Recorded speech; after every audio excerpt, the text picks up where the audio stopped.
Greetings, Signals. Welcome back to Disenthrall. We are actually, for the first time, live streaming to all of our platforms. Every single one that hasn't banned us yet is getting this feed because we're going to tell you about a neat thing that we're going to be doing for the next 24 to 48 hours.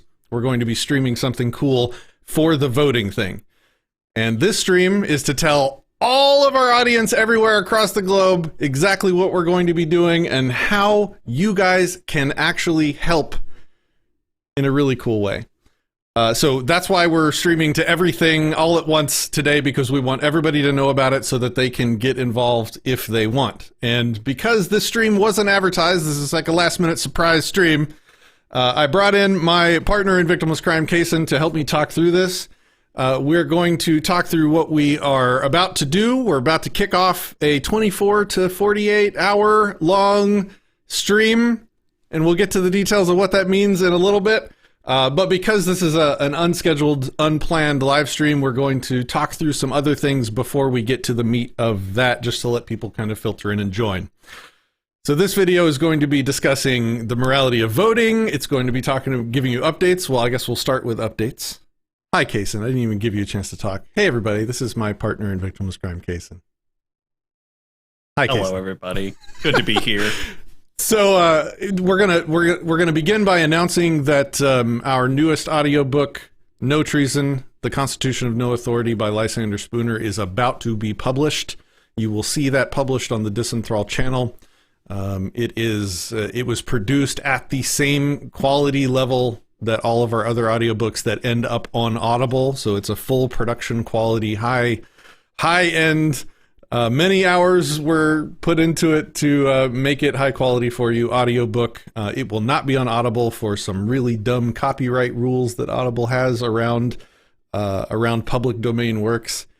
So we figured we would release it for free to the world and sort of say, hey, if you appreciate a full production quality audiobook of Spooner's No Treason, maybe you can drop a tip in our hat, but we're going to release that on Disenthrall soon. So that is the first announcement that we wanted to give to you as people are filing into the stream here. What's up, Tricky Woo? What's up, Zach? What is up? Oh, hey, my wife's in chat. Look at that. What's up? What's up, wife? You don't see her in the live stream chat very often. Okay, so it's big news. Got to get everybody involved. Yeah, gotta get your mom involved. We gotta get everybody's mom involved here. Exactly. Okay, so the next thing I wanted to do while we're kind of waiting on people to join the stream here is I wanted to discuss my article that I would still call like a final draft. It's probably gonna be published in somewhere eventually. There's enough caveats on there. Somewhere soon, maybe. You'll see. But I wanted to read through it here because we're coming up on voting. I will not have a chance for another live stream before the big day coming up. So this will be it. I was going to make it a separate stream on the Disenthrall channel, but we're going to be doing this cool thing that we're going to tell you about here in a little bit instead. So let me just kind of get to it. I want to read through this article. This is my case on the morality of voting. Kason? Oh, good. You hid yourself. Man, you know exactly when to do that. I know what's up. This is published currently on our website, disenthrall.me/voting. I'm going to read through this, and then we're going to get to the announcement, and then the sort of how you guys can help. Okay, so the morality of voting.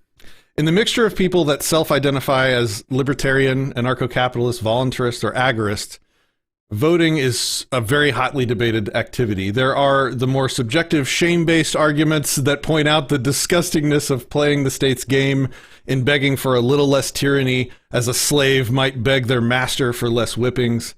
There are also the rational and ethical arguments such as Lysander Spooner's work in No Treason, which we'll quote here shortly, which describe a vote as a bullet fired in self-defense against the other vote bullets aimed at us with the intent to control us at the cost of our lives if resisted hard enough. I self-identify using all of the above labels, while at the same time have run a campaign in the Texas state gubernatorial election and intend to continue doing so. This places me directly in the center of the controversy and has required much effort and thought in determining the correct moral position on the topic. This article will make a new argument in the space based on the non-aggression principle as a fundamental rubric for acting in a moral way, that is to say, without initiating harm or coercion on any peaceful people. I will incorporate the strongest facets from Spooner and will iterate on the inaccuracies that I think are missed in most debates on this topic. So first, let's start with Lysander's vote bullet argument straight from the man himself, for those that haven't read it recently. I'm sure literally all of you have read this, right? And if not, audiobook's coming out soon. So this is a quote from Spooner's No Treason on voting. Quote, "In truth, in the case of individuals, their actual voting is not to be taken as proof of consent, even for the time being. On the contrary, it is to be considered that without his consent having ever been asked, a man finds himself environed by a government that he cannot resist, a government that forces him to pay money, render service, and forego the exercise of many of his natural rights under peril of weighty punishments. He sees, too, that other men practice this tyranny over him by the use of the ballot. He sees further that if he will but use the ballot himself, he has some chance of relieving himself from this tyranny of others by subjecting them to his own.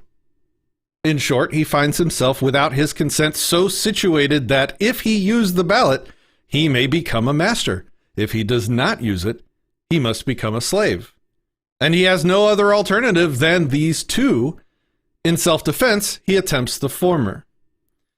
His case is analogous to that of a man who has been forced into battle, where he must either kill others or be killed himself. Because to save his own life in battle, a man attempts to take the lives of his opponents. It is not to be inferred that the battle is one of his own choosing. Neither in contests with the ballot, which is a mere substitute for a bullet, because his only chance of self-preservation, a man uses a ballot. It is to be inferred that the contest is one into which he voluntarily entered, that he voluntarily set up all his own natural rights as a stake against those of others, to be lost or won by the mere power of numbers. On the contrary, it is to be considered that in an exigency, did I say that right this time? Exigency. I messed that up in the audiobook, I had to fix it. On the contrary, it is to be considered that in an exigency into which he had been forced by others and in which no other means of self-defense offered, he, as a matter of necessity, used the only one that was left to him." End quote. Okay, so that's Spooner's argument. My argument, I'm going to try and put in a more syllogistic form. We'll talk through it, and then we'll get to the announcement. My argument is this. Premise 1. People that assist in criminal activity are partially or equally culpable for the results of the group's actions. So, i.e., if John disables a bank's security systems for a group of bank robbers or serves as the getaway driver, John is at least partially culpable for the theft crime and bank robbery as a co-conspirator that provided material support to the group's efforts. Premise 2.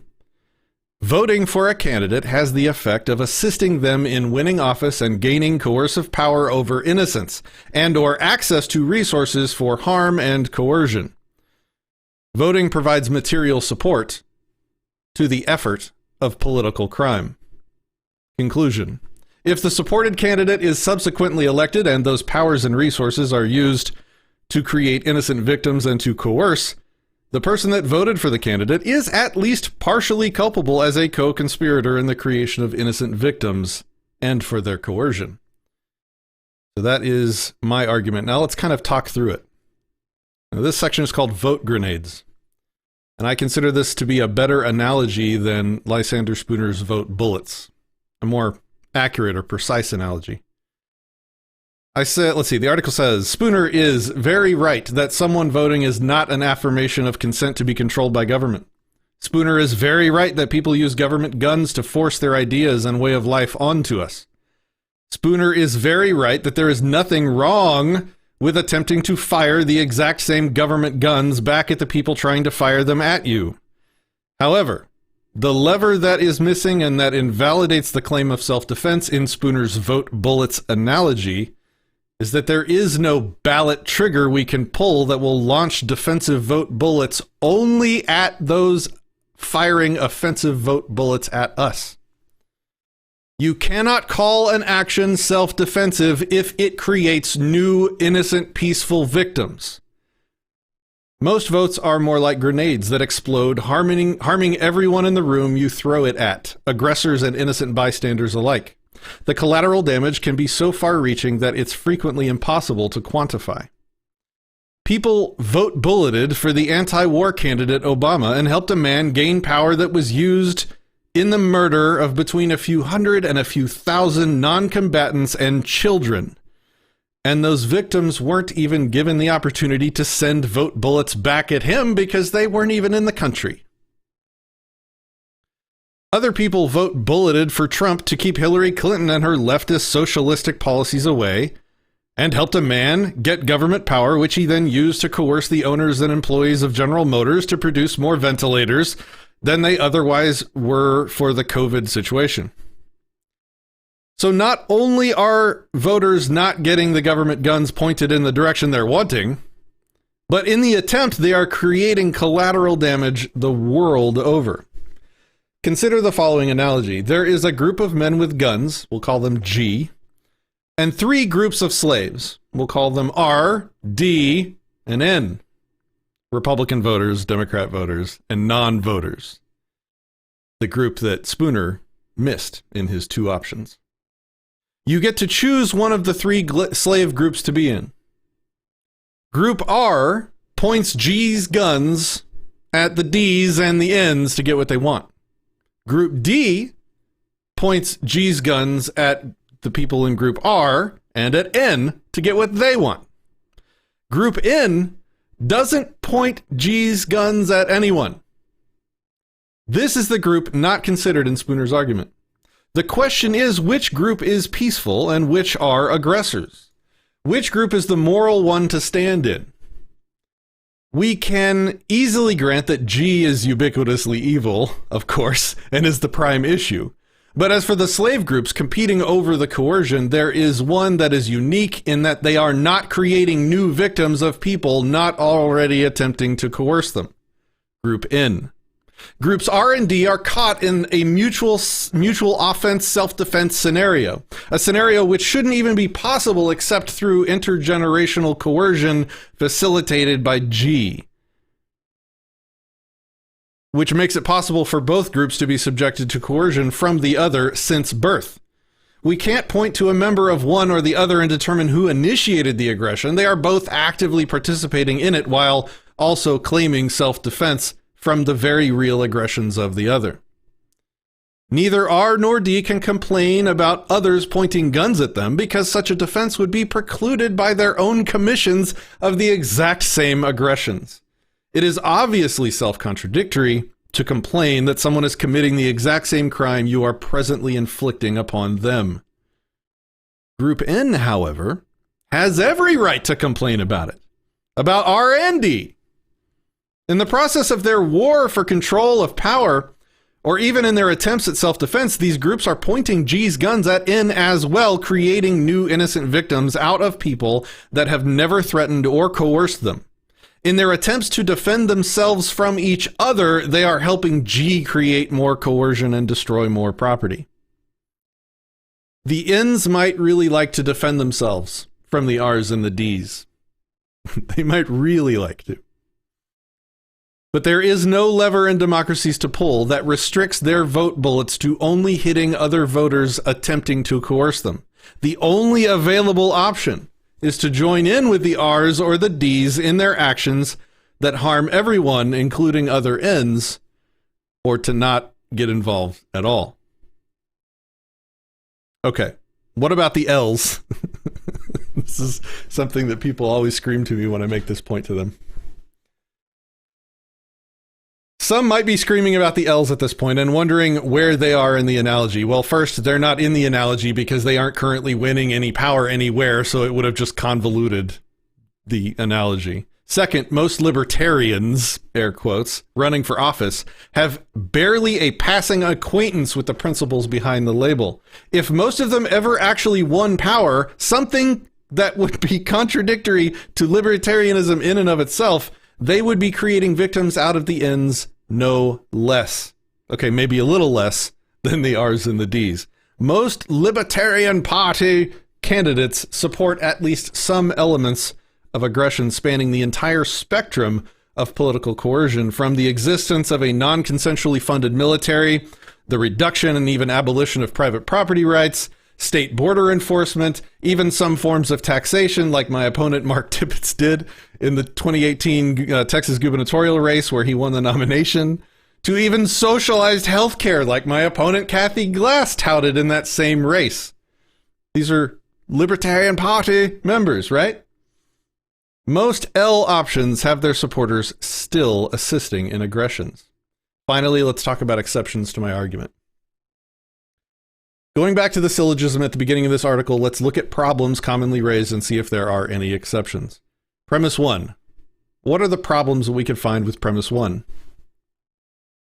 Premise 1 was people that assist in criminal activity are partially or equally culpable for the results of the group's actions. I suppose you could wish to live in a society where the dispute resolution contracts functioned such that people were only culpable for their specific actions. I.e., the getaway driver would only be guilty of driving his car away from the bank and not for the stolen money or the people the robbers inside the bank harmed or killed in the process of their crime. This would lead to some absurd situations, which is likely why common law justice systems throughout history have held co-conspirators culpable for the crimes that their group commits. I've never had a person contest this premise, so we'll move on. Premise 2. This was, voting for a candidate has the effect of assisting them in winning office and gaining potentially coercive power over innocents and or access to resources for harm and coercion. This is for the people that say that voting has no effect, that it's a rigged system and people can vote however they want and votes have no effect and the higher-ups decide who wins irregardless. I've had many people tell me that voting is ineffectual, that it does nothing, or that the winning candidate are decided by other people or processes, nefarious or otherwise, that are not influenced by a vote. If that claim turns out to be true, then my argument is defeated. It's pointless. If votes have no actual effect in the world, then there is no moral judgment behind them. Voting would then be as morally important as sleeping. You could vote all you wanted and still be culpable for none of the candidate's actions. Though, if you thought voting was actually useless and pointless and ineffectual, it does seem kind of weird that you would vote. So, those are my thoughts there. I think there is a burden of proof to be reached, though, that, at least for me, I have not yet been convinced. And this is a case-by-case thing, right? Certainly some votes are more contrived than others, and other votes are more effectual than others.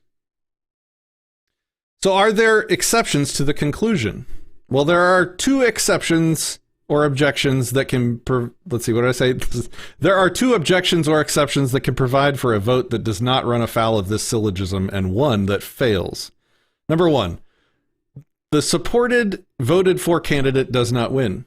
If the person that you vote for doesn't win, then there are no innocent victims, coercion, or other crimes for the voter to be a co-conspirator in. This means that most votes for libertarians, even the least consistent and unprincipled ones, don't end up being immoral. Or do they? Are failed bank robbers let free, or are they charged with attempted bank robbery? Is pointing the vote bullet gun at someone but not firing it still the crime of threatening deadly force? It would seem to be obvious that this is not the exception that some people wish it was. It is still wrong to threaten your neighbors with your vote bullets or vote grenades, even if they don't end up hitting their targets. Number two, the vote, if the vote is not for a candidate, but for a referendum or ballot measure that creates no victims. So this would be for like a referendum to decriminalize marijuana, for example. First of all, not having to trust that a candidate that you assist in gaining power through a vote will do what just about every single politician in history has done, breaking promises and doing things their voters didn't want, makes this discussion a lot simpler. A referendum to, let's say, abolish the IRS or just outright reduce taxes or eliminate some regulation, for example, would create zero new innocent victims, and is therefore a fine exception to my argument. You would be able to fire your vote bullets specifically at the people that supported those things being done to you without subjecting innocent third parties to any coercion. So that is a valid exception. Number 3, the supported candidate wins, but creates no victims. This is an interesting exception. This is a high bar to reach and is probably only theoretically possible. One could run on a platform of non-aggression principle compliance, never use power to coerce, never use government resources to harm, vote no on every bill, end every government program and agency they had access to end, and never even so much as cash a paycheck filled with extorted tax resources. I attempted something kind of like this with my campaign for not governor of Texas, and while this position was clearly way too libertarian to actually get the nomination of the libertarians in the party, it did prove to be possible, at least in Texas, and at least up till the point of nomination. Okay, let's summarize, and then we'll get to our announcement. Summary. It appears that it is neither true that voting is always immoral, nor that it is always morally permissible. It depends on what you're actually achieving with your decision to take action in support of a particular person or cause. If you are assisting in the control and coercion of peaceful people that are not threatening you, then you are culpable for providing that assistance, even if you had the good intentions of protecting your own property or freedom. If you are supporting political processes that are strictly limited to reducing and or eliminating government coercion, then there ceases to be a moral objection. That is not to say these political processes are valid in the first place. If a thief robbing you in a dark alley gives you a button that he says will cause him to stop robbing you, while you may say that it's dumb to play his games and kind of disgusting to play his games, there's nothing wrong with pushing his button in an attempt to defend yourself. So, the kind of summary and point that many people miss in these discussions is that you cannot call something self-defense that creates new innocent victims. Okay, so that is the end of the voting article. I hope you guys enjoyed that. We read through that to give people time to join the live stream so we can tell you what we're about to do. Kason, what did you think about all of that? That's my first attempt at writing something down. I think it's really good because it builds on so many conversations that we've had just at like VOD or in passing. But I think your analogy or showing that Lysander Spooner's, like, his book's great. Like, holy mackerel. I know you spent a ton of time recording it and editing it and all that. But his bullet analogy falls short because it creates new victims. Vote grenades is like spot on. So I think you nailed it there. Because a lot of people don't consider that. Like, oh, well, I'm going to vote for somebody like libertarian. Like I know a couple people that are advocating voting for, this libertarian or that libertarian. But then whenever I go and look at their party platform, it's like, okay, this is good. This is good. Oh, hang on. You want to use the general fund of this state to do something? That's not okay. That's not moral. That's using stolen resources to accomplish something. That's not good at all. That's evil. But it was doing the not governor thing was really a big letdown to realize that libertarians are libertarian to a point, and then they're not. So I would call them not libertarian by the definition of I do not advocate the initiation of use of force to accomplish social good, right? Like the Libertarian Pledge. I always found that to be a bit of a contradiction because, as you said, you're too libertarian for the Libertarian Party. Turns out I was as well. They called me NODA, or none of the above, because I wouldn't vote for anybody at the county level who would answer, is taxation theft? Yes. And then say, but I would take a stolen paycheck because I'm poor and I need the money if I was going to become the railroad commissioner or whatever. Like, that's contradictory. Don't you see it? So anyway, I just put the link up, disenthrall.me/voting, if anybody wants to go and check out the article for themselves. Do you know the day that I discovered Texas had its own multi-branch military was the day when I found out that my opponent in the gubernatorial race had plans to use it? It was so contradictory. Texas National Guard to save the border, right? Oh, geez. I remember that. I was just watching that clip earlier. Yeah. Okay, so people have filtered in. Heads up, people. We're going to tell you about a cool thing we're doing. So we do this about every 2 years when there's a big voting season hitting over on the Disenthrall channel. And we're broadcasting out to Anarchast as well this time, because there's a lot of people there that probably want to help, as well as maybe assist the technology that we're going to be deploying in the future as well. So here's the thing. Every year that we've done this voting live stream, and I'll show you what I'm talking about here in the background. So this is a voiceover monologue. Let me refresh it.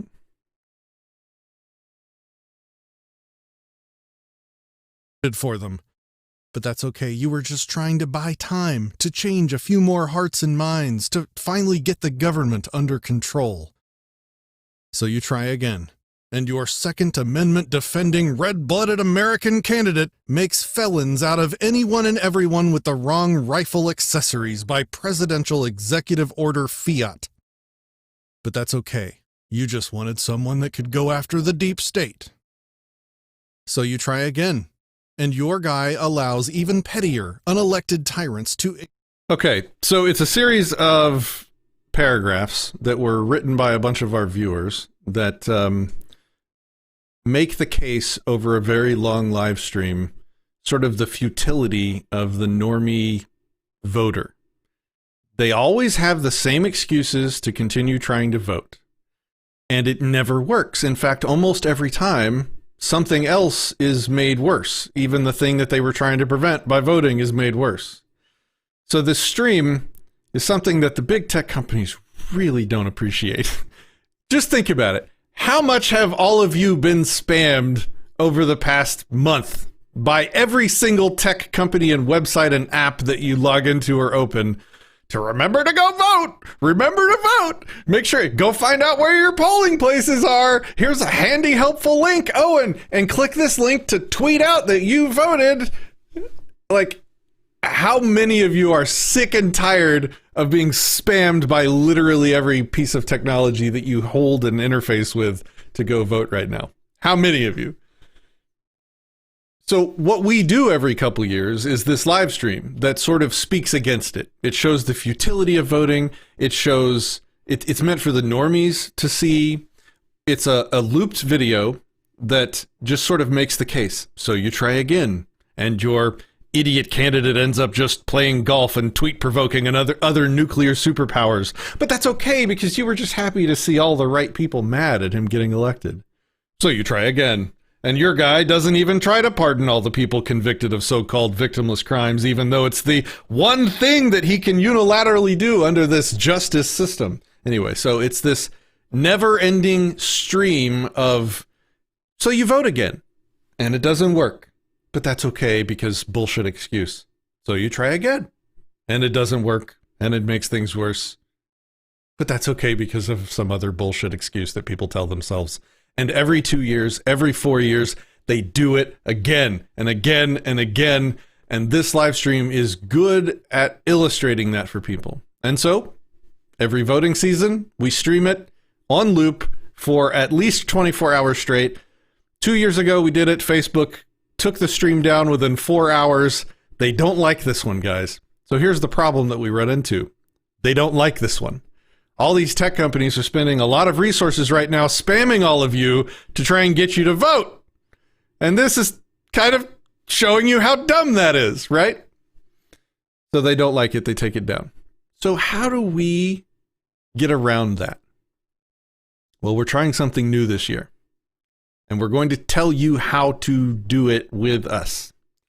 So not only are we going to try and do the thing that we usually do, where we stream it to all of our platforms. I'll send it out across all the Disenthrall platforms. I probably won't do Anarchast, but we'll stream it on every endpoint that we have for Disenthrall.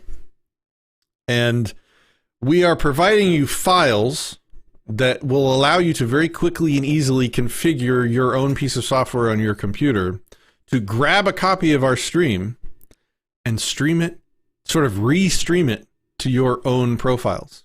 So all of you can sort of join in and grab a copy of this signal and stream it to your own personal profiles. Stream it to your Facebook, you could stream it to Twitter, you could stream it to Float, you could stream it to any of the platforms where you interface with people, especially the normies. It's going to be a lot harder for him to take down if 1,000 of you grab a copy of the stream and sort of re-upload it or re-stream it live to your profile for 24, 48 hours, however long you want to do it.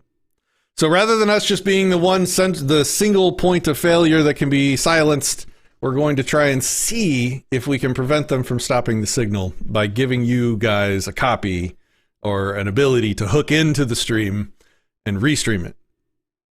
And let's see how well that works. Okay, so now that we've kind of told you what we're going to be doing, we're going to tell you how you can do it for yourself.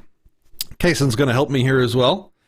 So the first thing, and there's links in the description of all of the stream on both of the YouTube channels right now that'll give you all the software that you need. The first thing you need to do, there's a link to it in the description. Distributed streaming, exactly. Decentralized streaming, kind of. Like, we're going to give you the feed, and then they're going to have to silence everybody. Like, if we have to put up with them spamming us, they're going to have to put up with us spamming them. MFers. How about that? Anyway, I'm really excited by the idea. Quid pro quo, tech company. Quid pro quo. And I hope literally hundreds of you guys pick up on this and do it too. In fact, we'll probably leave the stream up, depending on how many people we have restreaming it, we'll probably leave it up for longer than 24, 48 hours or something like that. So, okay, let's get into it. Step one, you install the OBS streaming software. I have a link to OBS. I do somewhere. Here, I'll just open it up. It's really easy. You just Google OBS, go to the first link, and then you pick your operating system. Windows, Mac are really easy. Linux is a little bit more tricky, but not too bad. And you install the software. It's free, decent streaming software. Step two, start the software, which I have done for you here. This is what it looks like. It looks really complicated, but we have provided two things that you need that handle most of the problems for you. We've provided a profile and we've provided a scene that it's already set up and configured, pointed at the right location, sized correctly, all that stuff. So even if you don't know anything about streaming, you should be able to follow along and hook in and sort of restream. Okay. So the next thing you need to download after you've installed OBS, and there's a link in the second item of the description, I believe, is the link to this file. Currently it's hosted on Google Drive. We'll change it if we need to. This is a zip file that contains the config files that you need. So you download that file, you unzip it, and you get this right here. So it's going to be a folder and a file. The folder is the profile, the file is the scene. So to import them, you just, actually when you first open OBS, there's a window that pops up that wants to auto configure stuff. You cancel that. I forgot about that step, sorry. So first you import the profile by clicking on the profile menu. You click on import. Then you navigate to the folder that you downloaded. Click the profile folder, import that. Now you have the Disenthrall Anarcast Restream profile right there. You can select it from the menu. Then you go over to scene and you do the same thing. You go import. Click the little the little ellipsis button, the three dots button. You navigate to that same folder that you extracted, and you pick the Disenthrall Anarcast Restream scene file. Click open. Click import. Then in your scene list, you pick Disenthrall Anarcast Restream scene. And you'll notice that everything is pretty much ready to go already at this point. So what this has done is pointed your OBS software at the float website for Disenthrall, where we're currently streaming everything on loop. Here is the trick that you need to do. The last sort of thing that you should do here is, let's see, you're going to click on your settings. You're going to click on the audio tab, because I think by default it leaves some audio devices enabled that you don't want. Usually desktop audio, you want to disable that because you don't want to stream out whatever you're doing on your computer. And also your microphone, you want to disable that so that if you have a mic on your computer, you're not streaming out whatever's happening around your computer. And then the last thing you do is click on this browser source down here, right click on interact, which brings up the web page in a way that you can interact with it. And you can even make this bigger if you want to make it easier to see. But just like as if you were watching a live stream, you maximize it so that it takes up the full screen. Make sure the volume's turned all the way up. and then you can close this window. That's the configuration. You have wired into the Disenthrall stream. You are now ready to restream a live feed of our broadcast to wherever you want. And they're going to have to take us all down to stop this one this time, guys. So the last step, obviously, is picking where you want to send it to. And Kaysen's going to pop on here and walk through the Facebook steps for wiring it into Facebook. If you need help with any of the other platforms, Twitter, Float, whatever, if you want to rebroadcast this to other places, join our Discord server. Kaysen has a Discord join link down there. There's also a Discord join link in the description. You can join, ask for help. We have people that will gladly help you set up OBS and point it at whatever platform you'd like to annoy with the anti-voting message. So, okay, Kaysen, why don't you take it away? So basically, I've got OBS all set up with everything they need to grab the signal, and now you're going to tell us how to wire it into Facebook to shove the signal up their ass. Absolutely. So if you could take me full, I'll share my screen over here. I kind of followed the steps that you were doing, so I have also pulled up OBS here with all of its assorted configuration that you just went through. So now we need to basically tell this, where do we want to send this signal? Because we have the signal, we can see the video, we can even see the audio bouncing up and down there. That's kind of cool. I feel like I'm in the Matrix or something. So there's a settings button at the bottom right, okay? So we hit settings, and then we're going to tell it where there's a couple different places, right? We're going to look for stream, because we're going to be streaming this. Now, I've already put in my information, but I'm going to show you how to get this information. So I'm just going to wipe out all my stuff here. So it's pretty simple. I'm going to show you Facebook, but then if anybody has any questions, you can go to our Discord, which I guess I'll just leave the link up while showing you this. If you have any questions, go to Discord, message at Not Governor, that's Patrick, or at Taxation is Theft, that's me, and we'd be happy to give you a help. So I'll just pull up a fresh window here in Chrome. I'll go to Facebook. Okay, so in Facebook, I have my news feed blocked just to be a bit more productive during the day because I use Facebook for business. That's just a fun thing for some people. But at the top where you put in your status or upload a photo, there's a thing that says live video. So since we're going to be doing a live restream, we're going to click on that. And that's going to pop open a whole bunch of different configuration settings. I'm going to go through this real quick. So under the Get Started tab, it wants to, by default, use your camera. Well, unless you want to actively use your camera and not restream what we're doing, that's not what you want. What you want to do is hit Use Stream Key. Okay. So whenever you click on that, it's going to give you a bunch of different options. The key ones that you need are the server URL. This is like where are you pushing it to, in which case this is the same for everybody. Okay, live, blah, blah, blah, facebook.com/blah, blah, blah. Right. So I'm just going to copy that. I'm going to go back to OBS, and then that is the server right there. Okay, so just making sure it starts with RTMP and it ends with RTMP/. I'll just double check. Starts with RTMPS and ends with RTMP/. So I got it all.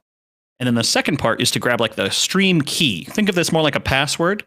If you're not using a persistent stream key, which if you want to set it up once and never have to deal with it again, you can do that. I've unchecked that. That's so I don't reveal my password to all my streams forever on this live stream on accident. So stream keys are valid for 7 days. Once you start to preview the broadcast, you have up to 5 hours to go live.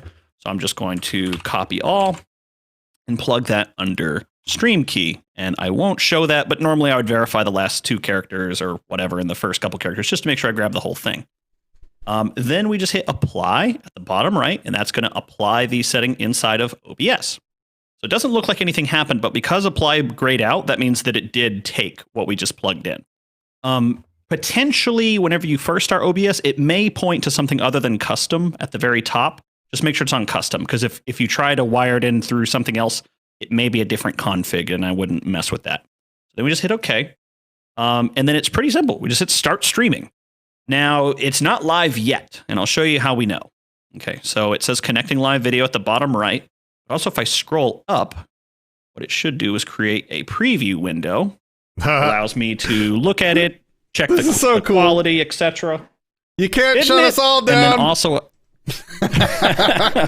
and then it also lets you preview the audio. Full accessories by. So you can make sure that your audio is good and all that jazz. Now, in my case, I'm just going to share to my timeline as I'm only sending it to me. I'm not ready to restream it to everybody just yet because I'm doing a live stream with Patrick. So I'll call this test, delete after. But the name of the stream test, should probably be after. The name of the stream should be something along the lines of voting explained in 24 hours. Yep. Yeah, so like if for the actual live voting explained in 24 hours, and then if you want to help us out, link to disenthrall.me/support. That would be super cool. Hey, if you don't, no biggie, but a couple tips in the hat would be helpful. And then it's so you can see your video, you could listen to your audio, and if everything looks good to you, you just hit go live. It's going to say starting. And we are waiting confirmation. Boom. We're live. Jason Bryden is live now. So if I pull up another window, I should be able to pull up my personal page and just see that it's there. There we go. Done, baby. It's ready. Now, you don't have to you can send it to your page, and then from there, go to, say, share. And then you could share it to a page or to a group that you're a part of. This is how lots of videos get shared around, and it spreads like wildfire. So I'd strongly recommend sharing to a page or a group. And then whenever you're all said and done, whenever the feed is over or whatever, you can end the live video by clicking on this, or you can go into OBS if you've closed this window, and you can hit stop streaming, and it'll stop the stream for you. It'll take probably 20 seconds or whatever for it to end throughout all of Facebook. So you may have like a little bit of dead air at the end, but no one's going to be hurt by that. No biggie. So that is how to set up the you can't stop the signal restreaming solution that's been built, version 1.0. So yeah. Version 1.0, and here's why it's 1.0, because in the future, if we ever actually have some important live stream that we want to be harder to censor, if everybody has this installed, this OBS setup installed and set up, we can just hit go again, and everybody can share and restream and decentralize this feed to everywhere in a way that's probably going to be more difficult for them to justify taking down than just whacking one channel off their platform. So I'm pretty sure as soon as this stream's over, we're going to hit go on all the Disenthrall stuff, and we're going to leave this running. I'm probably going to leave it running for at least 48 hours, and that'll give all of you time to download the software, go through these steps, ask us for help if you run into any problems, and let's run this and try and wake a few people up before the big voting day. Any other thoughts, Kason? Well, just a kind of a reminder, if anybody has any trouble setting it up, we'll be on Discord. So here's the invite link. You can also find it if you don't write this down or whatever at disenthrall.me/platforms. But just go ahead, plug it in, join the server. There's no cost to join. You can just hop in and say hello. And then if you do have a question, you can always ping one of us in the main chat later. We can help you out. Yep. All right, guys. Just got here recap. Oh, wow. Okay. So Disenthrall, we're running a 48-hour live stream about voting. It's a loop of sort of red pill information to illustrate the futility of voting. But not only are we going to do that ourselves, but we just made it easy for basically anybody to hook into our stream over on Float and restream it to all of everyone's own personal social networks to make it harder to be taken down. Because last time we did this, our stream was murdered by Facebook in less than 4 hours. So this time, if big tech thinks that they can freaking spam all of us for weeks on end about getting out the vote, well, it's time for us to spam all of them with a stream that maybe wakes a few people up with some dissenting information that's harder for them to censor. So that's the TLDR. How did I do on that? Hope I did well. So as soon as this is over, I'm going to go kick it off on the Disenthrall platform. The stream is already live and ready for you to pick up on the Float page with the OBS files that we talked about in this video. Links are all in the description, and we will be on Discord if you have any trouble. All right, guys. Thanks for hanging out. Hope you enjoyed this one. Good luck over the next few days. Stay safe. Stay safe. All right, guys. Take it easy.